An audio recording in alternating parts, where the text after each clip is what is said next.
خدا کا قرب پائیے رفاقت رسول بھی، کفالت یتیم سے بہشت کا حصول بھی.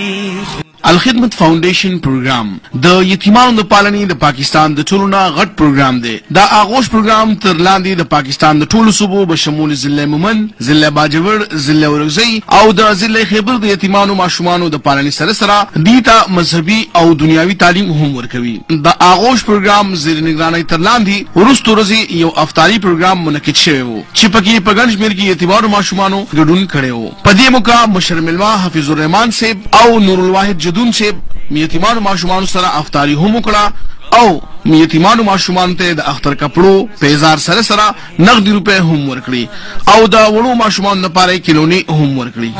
قرب پائیے رفاقت رسول بھی، کفالت یتیم سے بہشت کا حصول بھی.